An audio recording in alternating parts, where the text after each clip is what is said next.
I'd like to welcome everybody to this quarter's CPDA Spotlight, and this is with our excellent CPDA Jennifer Jordan, who works for ConocoPhillips. Welcome, Jennifer, and I look forward to our chat. Thank you.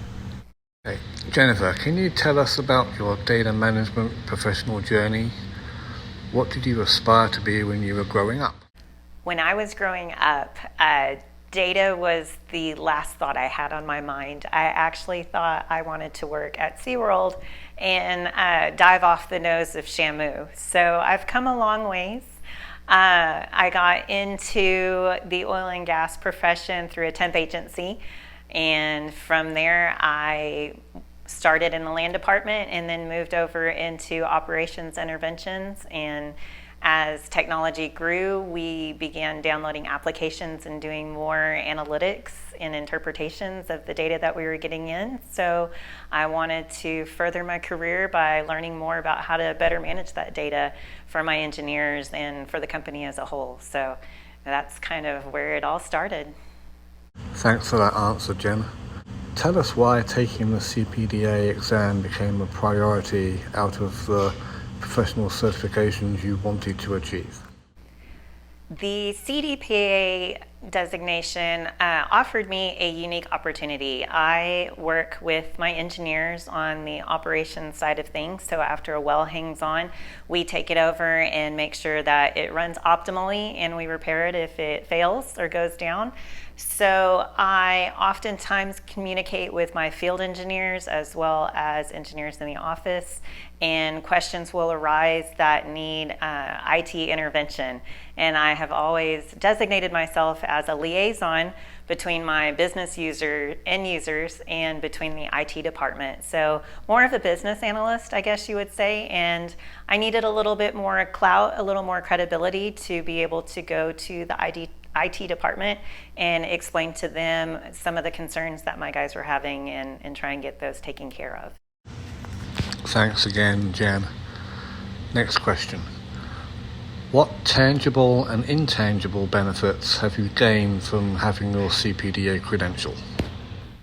Tangible benefits, I would have to say, is it has definitely elevated my position within my current job description and allowed me to better communicate between both my business end users in the office and in the field, as well as the IT department and the support staff that we have that are the backbone of what we do and keep things running for us. So some of the intangible, unexpected goals is that it's allowed me to network with a entirely new group of individuals that work in upstream, midstream, and downstream.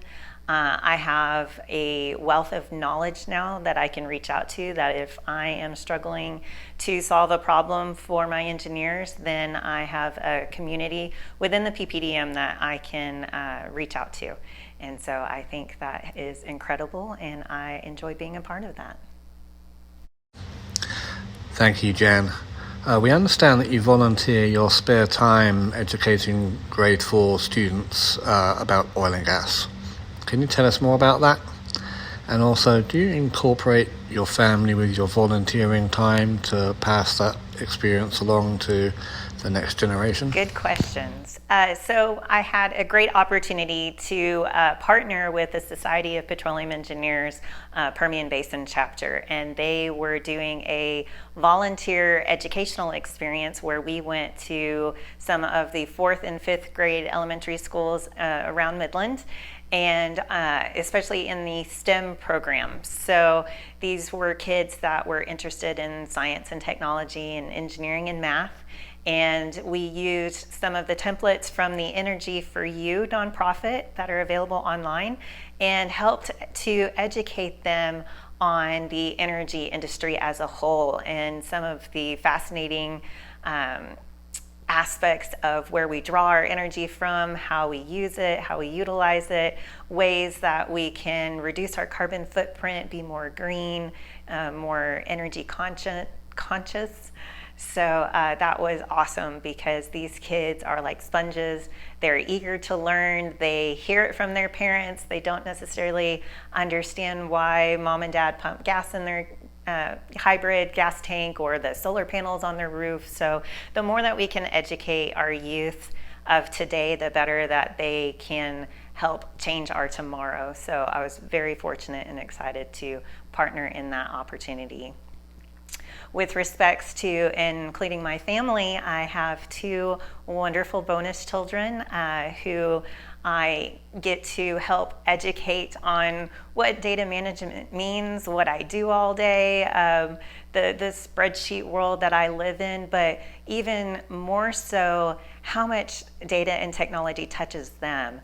Teaching my bonus son, Mason, that he can learn to code and he could create his own video games one day, or he can become a YouTuber and teach others on how to make their own video games. And for my bonus daughter, Haley, showing her the data and the analytics behind social media influencers, how they are so popular in the things that they do. So it's not necessarily isolated to petroleum industry, so to speak. Data touches everything that we do. And so it's really neat to kind of get to share some of that with them in hopes that they dream big as they grow up too. So, yeah. And finally, if you could be CEO for a day in an upstream oil and gas company, what is one piece of advice you would communicate to your leadership about data management? Ooh, that's a good question. That's a good one. I would have to say to bridge the gap between our IT department, which is the backbone. They drive us, they keep us going, but bridge the gap between them and the business end users and the subject matter experts.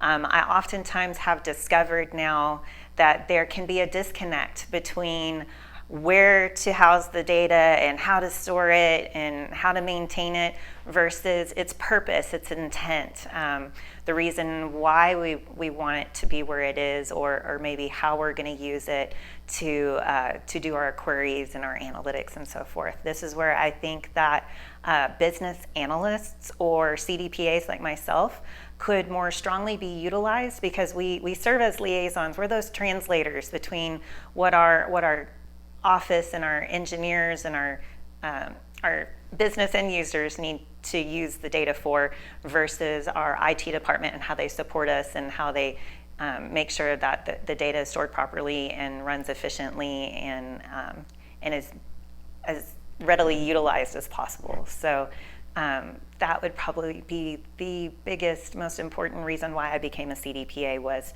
to be that translator and be that liaison and help bridge that gap between my guys and ladies in the field and in the office, as well as our wonderful IT department that keeps us running every day.